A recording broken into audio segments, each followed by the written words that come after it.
നമസ്കാരം. ആലപ്പി അഷ്റഫ് കണ്ടതും കേട്ടതും എന്ന എൻ്റെ ചാനലിലേക്ക് ഏവർക്കും സ്വാഗതം. ജീവിതം അത്ഭുതങ്ങൾ നിറഞ്ഞ ഒരു പുസ്തകമാണ്. താളുകൾ എത്ര മറിച്ചു നോക്കിയാലും നാളെ എന്തെന്നറിയാൻ കഴിയാത്ത പുസ്തകം. ഒരിക്കലും എഴുതി തീർക്കാൻ പറ്റാത്ത സ്വപ്നങ്ങളും പരാതികളും പരിഭവങ്ങളും സങ്കടങ്ങളും ഒളിപ്പിച്ചു വെക്കാൻ കഴിവുള്ള മാന്ത്രിക പുസ്തകമാണ് മനസ്സ്. മറ്റുള്ളവർ എത്ര മറിച്ചു നോക്കിയാലും വായിച്ചു പഠിച്ചാലും കണ്ടുപിടിക്കാൻ പറ്റാത്ത ഭാഷയാണ് അതിലെ വരികൾ. ഒരു കാലത്ത് നമ്മെ അഭിനയം കൊണ്ട് വിസ്മയിപ്പിച്ച നടി ലക്ഷ്മിയുടെയും അവരുടെ മകൾ ഐശ്വര്യയുടെയും അതിനുശേഷം അവരെ വിവാഹം കഴിച്ച നടൻ മോഹന്റെയും സംഘർഷഭരിതമായ ജീവിതത്തിലേക്ക് നിങ്ങളുടെ ശ്രദ്ധയെ ഞാൻ ക്ഷണിക്കുകയാണ്.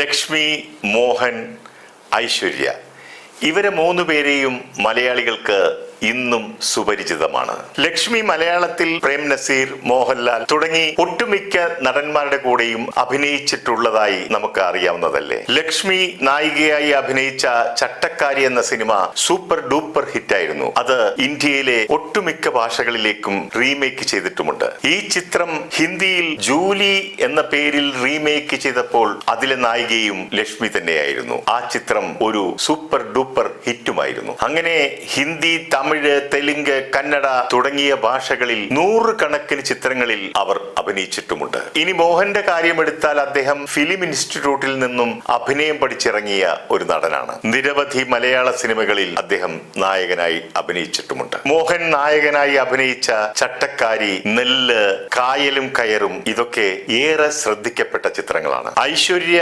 മോഹൻലാലിന്റെ നായികയായി ബട്ടർഫ്ലൈസ്, നരസിംഹം, പ്രജ തുടങ്ങിയ ചിത്രങ്ങളിലും, സുരേഷ് ഗോപിയുടെ കൂടെ സത്യമേവ ജയതേ തുടങ്ങി നിരവധി മലയാള സിനിമകളിലും കൂടാതെ അനവധി അന്യഭാഷാ ചിത്രങ്ങളിലൂടെയും ടെലിവിഷൻ സീരിയലുകളിലൂടെയും അവരെ നമുക്ക് വളരെ സുപരിചിതമാണ്. ലക്ഷ്മിയെ കുറിച്ച് പറയുകയാണെങ്കിൽ ലക്ഷ്മിയുടെ അമ്മ കുമാരി രുക്മണി പഴയകാല തമിഴ് ചിത്രങ്ങളിലെ നായികയായിരുന്നു. ലക്ഷ്മിയുടെ പിതാവ് തെലുങ്ക് സിനിമ നിശബ്ദ ചിത്രങ്ങളിൽ നിന്നും ശബ്ദ ചിത്രങ്ങളിലേക്ക് മാറിയപ്പോൾ ആദ്യ ശബ്ദ ചിത്രത്തിന്റെ സംവിധായകൻ കൂടിയാണെന്നാണ് പറയപ്പെടുന്നത്. ഈ ദമ്പതികളുടെ മകളാണ് ലക്ഷ്മി. ലക്ഷ്മി 3 വിവാഹങ്ങൾ കഴിച്ചിട്ടുണ്ട്. ആദ്യം വിവാഹം കഴിച്ചത് ഭാസ്കർ എന്ന ഒരു ഇൻഷുറൻസ് കമ്പനി ഉദ്യോഗസ്ഥനെയായിരുന്നു. ആ ദാമ്പത്യം അധിക നാൾ നീണ്ടു നിന്നില്ല. അയാളിൽ നിന്നും ലക്ഷ്മിക്ക് കടുത്ത മാനസിക ശാരീരിക പീഡനങ്ങൾ ഏറ്റുവാങ്ങേണ്ടി വന്നിട്ടുണ്ടെന്ന് നടി കുട്ടിപത്മിനി സാക്ഷ്യപ്പെടുത്തുന്നു. ഒരിക്കൽ ലക്ഷ്മിയെ അയാൾ രാത്രി മദ്രാസിലെ ബീച്ചിലേക്ക് കൂട്ടിക്കൊണ്ടു പോകുന്നു. അവിടെ വെച്ച് വഴക്കുണ്ടാക്കി ലക്ഷ്മിയെ അവിടെ ഇട്ടിട്ട് അയാൾ കാറിൽ കയറി തിരികെ പോന്നു എന്നും അവർ പറയുന്നു. രാത്രി ബീച്ചിൽ നിന്നും ഒറ്റയ്ക്ക് നിരവധി മൈലുകൾ നടന്നാണ് ലക്ഷ്മി തിരികെ വീട്ടിലെത്തിയത്. അങ്ങനെ നിരന്തരം വഴക്കും പ്രശ്നങ്ങളും ഒക്കെ ആയപ്പോൾ ആ ബന്ധം വിവാഹമോചനത്തിലേക്ക് എത്തുന്നു. ഒരു പെൺകുഞ്ഞിനെയും സമ്മാനിച്ചിട്ടാണ് അദ്ദേഹം പിരിഞ്ഞു പോയത്. ആ കുട്ടിയാണ് ഐശ്വര്യ. ഐശ്വര്യക്ക് 2-3 വയസ്സുള്ളപ്പോഴാണ് ലക്ഷ്മി നടൻ മോഹനെ വിവാഹം കഴിക്കുന്നത്. മോഹൻ സ്വന്തം മകളെ പോലെയാണ് ആ കുട്ടിയെ നോക്കി വളർത്തിയത്. ലക്ഷ്മി മോഹൻ വിവാഹം ഒരു പ്രണയ വിവാഹമായിരുന്നു. ചട്ടക്കാരി എന്ന ചിത്രത്തിൽ അവർ ഒന്നിച്ചഭിനയിച്ച ശേഷം ലക്ഷ്മിക്ക് ചട്ടക്കാരിയുടെ റീമേക്കായ ജൂലി എന്ന ഹിന്ദി ചിത്രത്തിൽ അഭിനയിക്കാൻ അവസരം കിട്ടുന്നു. ജൂലിയുടെ വിജയത്തിന് ശേഷം ലക്ഷ്മിക്ക് മറ്റ് ചില ഹിന്ദി ചിത്രങ്ങളിലേക്കും അഭിനയിക്കാൻ അവസരമുണ്ടായി. നടൻ മോഹന്റെ കുടുംബം അന്ന് താമസിച്ചിരുന്നത് ബോംബെയിലായിരുന്നു. ലക്ഷ്മിയുമായുള്ള പ്രണയം ആരംഭിക്കുന്നതിനെ കുറിച്ച് മോഹൻ പറയുന്നത്, ഒരിക്കൽ ലക്ഷ്മി ബോംബെയിൽ ഒരു ഹിന്ദി പടത്തിന്റെ ഷൂട്ടിങ്ങിന് വന്നപ്പോൾ ബോംബെയിൽ ഉണ്ടായിരുന്ന എന്നെ അവർ ഫോൺ ചെയ്യുന്നു. എനിക്ക് കുറച്ച് ഷോപ്പിംഗ് ഉണ്ട്, ഒന്ന് കൂടെ വരാമോ എന്നവർ ചോദിക്കുന്നു. ചട്ടക്കാരിയിലെ തന്റെ നായിക വിളിച്ചപ്പോൾ ചെല്ലാതിരിക്കാൻ പറ്റില്ലല്ലോ. ഞാൻ ഷോപ്പിങ്ങിനായി അവരോടൊപ്പം ചെല്ലുന്നു. ധാരാളം ഷോപ്പിങ്ങുകൾ നടത്തുന്ന കൂട്ടത്തിൽ അവർ നിരവധി പെർഫ്യൂമുകൾ വാങ്ങിക്കൂട്ടി. അവിടെ നായയുടെ രൂപത്തിലുള്ള ഒരു ബോട്ടിൽ കണ്ടപ്പോൾ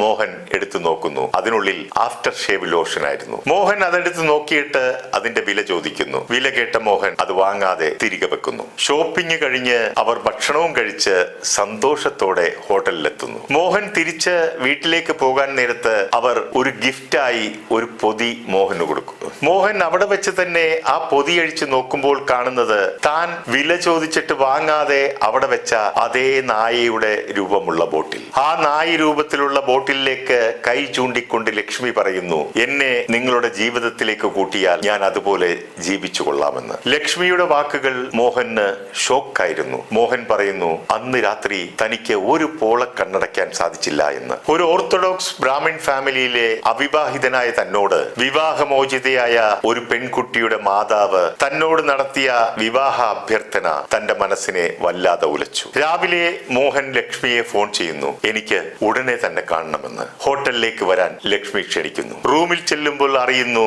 അന്നത്തെ ഷൂട്ടിംഗ് ലക്ഷ്മി ക്യാൻസൽ ചെയ്ത് തനിക്ക് വേണ്ടി കാത്തിരിക്കുന്നു എന്ന്. അന്ന് അവിടെ തുടങ്ങി ഞങ്ങളുടെ ജീവിതാരംഭം എന്നാണ് മോഹൻ പറയുന്നത്. പിന്നീട് നിയമപരമായി അവരുടെ വിവാഹം നടക്കുന്നു. ലക്ഷ്മിയുടെ ബംഗ്ലാവിൽ അവർ ഒരുമിച്ച് താമസവും ആരംഭിക്കുന്നു. വിവാഹശേഷം മോഹന് അവസരങ്ങൾ കുറയുന്നു, ലക്ഷ്മിക്ക് അവസരങ്ങൾ വർദ്ധിക്കുകയും ചെയ്യുന്നു. മോഹൻ വീട്ടുകാര്യങ്ങളും ലക്ഷ്മിയുടെ കുട്ടിയെ സ്കൂളിൽ കൊണ്ടുവിടുന്നതുമൊക്കെയായി കഴിയുമ്പോഴാണ് അവർക്കിടയിൽ അസ്വാരസ്യങ്ങൾ ഉടലെടുക്കുന്നത്. അതിന്റെ കാരണം മോഹൻ പറയുന്നത് ലക്ഷ്മിയുടെ ഭാഗത്തുണ്ടായ വലിയ തെറ്റുകളാണെന്നാണ്. അതെന്താണെന്ന് താൻ ഒരിക്കലും വെളിപ്പെടുത്തത്തില്ല. പിന്നീട് ഞാൻ എന്റെ ഡ്രസ്സുകളും എടുത്ത് അവിടെ നിന്നും എന്നേക്കുമായി പടിയിറങ്ങുകയാണ് ഉണ്ടായത്. കുറച്ചു കാലം കഴിഞ്ഞ് മോഹൻ തന്റെ അമ്മയുടെ നിർബന്ധപ്രകാരം മറ്റൊരു വിവാഹം കഴിച്ചു. അതിലൊരു മകനുണ്ട്. അവൻ ജർമ്മനിയിലാണ്. അവർ കുടുംബസമേതം സന്തോഷമായി കഴിയുന്നു. അതിനുശേഷം ലക്ഷ്മി തന്റെ അമ്മയുമായും മകളുമായും സ്വരച്ചേർച്ച ഇല്ലാതാകുന്നു. അങ്ങനെ ലക്ഷ്മിയുടെ മകൾ ഐശ്വര്യയും അവളുടെ അമ്മുമ്മയും ചേർന്ന് മറ്റൊരു വീട്ടിലേക്ക് താമസം മാറുന്നു. ഐശ്വര്യയുടെ കാര്യങ്ങളെല്ലാം നോക്കിയതും അവളെ വളർത്തിയതുമൊക്കെ അമ്മുമ്മയായതുകൊണ്ട് അവർ തമ്മിലായിരുന്നു കൂടുതൽ അടുപ്പം. പിന്നീട് ലക്ഷ്മിയും അവരുടെ മകളും തമ്മിൽ ശത്രുക്കളെ പോലെ പരസ്പരം ആക്ഷേപങ്ങൾ വിളിച്ചു പറയാൻ തുടങ്ങി. ലക്ഷ്മി മൂന്നാമതും ശിവചന്ദർ എന്ന ഒരു തമിഴ് നടനെ വിവാഹം കഴിച്ചു. അവർ ഒരു പെൺകുട്ടിയെ ദത്തെടുത്ത് വളർത്തുകയും ചെയ്യുന്നു. ആ ദത്തെടുക്കൽ മകളോടുള്ള വാശി തീർക്കാനാണെന്ന് ഐശ്വര്യയും പറയുന്നു, അത് തന്നെ മോഹനും പറയുന്നു. വളരെ സംഘർഷഭരിതമായ ഒരു ജീവിതമാണ് ഐശ്വര്യയ്ക്കും വിധിച്ചിരുന്നത് എന്നുള്ളത് ഒരു യാഥാർത്ഥ്യമാണ്. കുറച്ച് നല്ല സിനിമകളിലൊക്കെ അഭിനയിച്ച് പേരെടുത്ത് വരുമ്പോഴേക്കാണ് ഒരു പ്രണയം ഉടലെടുക്കുന്നത്. തൻവീർ അഹമ്മദ് എന്നായിരുന്നു അയാളുടെ പേര്. അങ്ങനെ ആ പ്രണയം വിവാഹത്തിൽ കലാശിക്കുന്നു. ഐശ്വര്യ പറയുന്നു, ജീവിതം തുടങ്ങി 6 മാസം പിന്നിട്ടപ്പോൾ തനിക്ക് ബോധ്യമായി തനിക്ക് പറ്റിയ വലിയൊരു തെറ്റായിരുന്നു തന്റെ വിവാഹ ജീവിതമെന്ന്. അമ്മ ലക്ഷ്മിക്കുണ്ടായ അതേ അനുഭവം തന്നെ ഐശ്വര്യക്കുമുണ്ടായി. ഒരു പെൺകുഞ്ഞിന് ജന്മം നൽകിയ ശേഷമാണ് ആ ബന്ധവും വേർപെട്ടത്. ഇതിനിടെ തന്റെ അമ്മുമ്മയുടെ വേർപാടും ദാമ്പത്യ പരാജയവും സാമ്പത്തിക ബുദ്ധിമുട്ടും ഒരു പെൺകുട്ടിയെ വളർത്തി വലുതാക്കേണ്ട ചുമതല കൂടി വന്നു ചേർന്നപ്പോൾ ഒരു തുണയും താങ്ങും തണലുമില്ലാതെ വലിയ മാനസികാഘാതം നേരിടേണ്ടി വന്നു. എന്നാൽ അവർ അതിനെയൊക്കെ അതിജീവിച്ച് പൊരുതി മുന്നേറി. അവർ പല ഭാഷകളിലുള്ള സീരിയലുകളിലും മറ്റും അഭിനയിച്ച് സാമ്പത്തിക ഭദ്രത നേടി മകളെ പഠിപ്പിച്ച് നല്ല രീതിയിൽ വിവാഹം നടത്തി കൊടുക്കുകയും ചെയ്തു. തന്റെ മകളുടെ വിവാഹത്തിന് അവളുടെ പിതാവിന്റെ വീട്ടുകാരും സഹകരിച്ചിരുന്നു എന്നും ഐശ്വര്യ പറയുന്നു. ഇപ്പോൾ മകളുടെ ജീവിതം വളരെ സന്തോഷപ്രദമായാണ് മുന്നോട്ട് പോകുന്നത്. അതാണ് തന്റെയും സന്തോഷമെന്നും അവർ പറയുന്നു. മാന്യമായ ഏത് തൊഴിലും അന്തസ്സുള്ളതാണെന്നും അതിൽ നിന്ന് കിട്ടുന്ന പണം ചെലവഴിക്കുമ്പോൾ അഭിമാനമുണ്ടെന്നും വിശ്വസിക്കുന്ന കൂട്ടത്തിലാണ് ഐശ്വര്യ. അവർക്ക് സിനിമയിലും സീരിയലിലുമൊക്കെ അവസരം കുറഞ്ഞപ്പോൾ അത് മാത്രമേ താൻ ചെയ്യൂ എന്ന് കരുതി വീട്ടിലിരിക്കാതെ സോപ്പ് നിർമ്മിച്ച് വീടാന്തരം നടന്ന് കച്ചവടം ചെയ്യുന്നുണ്ട്. ഐശ്വര്യ പറയുന്നു, സോപ്പുമായി ചെല്ലുമ്പോൾ അവർ അത്ഭുതത്തോടെ വിശ്വസിക്കാൻ പറ്റാതെയാണ് അവരെന്നെ നോക്കുന്നതെന്ന്. അവരെ സിനിമയിലും സീരിയലിലും ഒക്കെ കണ്ട് ആരാധിച്ചിരുന്ന, ഒരു നോക്ക് കാണാൻ കൊതിച്ചിരുന്ന ആ നായിക നടി തങ്ങളുടെ മുറ്റത്ത് ഉപജീവന മാർഗത്തിനുള്ള ഒരു തൊഴിലുമായി വന്ന് നിൽക്കുന്നു. ഐശ്വര്യ പറയുന്നു, ഇന്ന ജോലിയെ ഞാൻ ചെയ്യുകയുള്ളൂ എന്നൊന്നുമില്ല. വീട്ടുപണിയായാലും ടോയ്ലറ്റ് കഴുകുന്ന ജോലിയായാലും ഞാൻ അന്തസ്സോടെയും അഭിമാനത്തോടെയും ആ തൊഴിൽ ചെയ്യുമെന്ന്. ആരുടെയും കയ്യിൽ നിന്നും സഹായം ചോദിക്കുകയോ ഭിക്ഷയാചിക്കുകയോ അല്ലല്ലോ ഞാൻ ചെയ്യുന്നത്. പണിയെടുത്ത് അന്തസ്സോടെ ജീവിക്കുന്നതിൽ ഞാൻ അതീവ സന്തോഷവതിയാണെന്നും അവർ പറയുന്നു. അല്ലാതെ ഞാനൊരു സെലിബ്രിറ്റിയാണ്, എനിക്കിത് കഴിയില്ല, ഇത് നാണക്കേടാണ് എന്ന് കരുതില്ല. പെണ്ണ് ധൈര്യമുള്ളവളാണെങ്കിൽ അതിന് കാരണം അവളുടെ അനുഭവങ്ങളാണ്. പെണ്ണ് സന്തോഷം നിറഞ്ഞവളാണെങ്കിൽ അതിന് കാരണം അവളുടെ തീരുമാനങ്ങളാണ്. പെണ്ണ് തലയുയർത്തി നിൽക്കുന്നുണ്ടെങ്കിൽ അതിന് കാരണം അവളുടെ സ്വന്തം വരുമാനം തന്നെയാണ്. നിർത്തുന്നു. നന്ദി, നമസ്കാരം.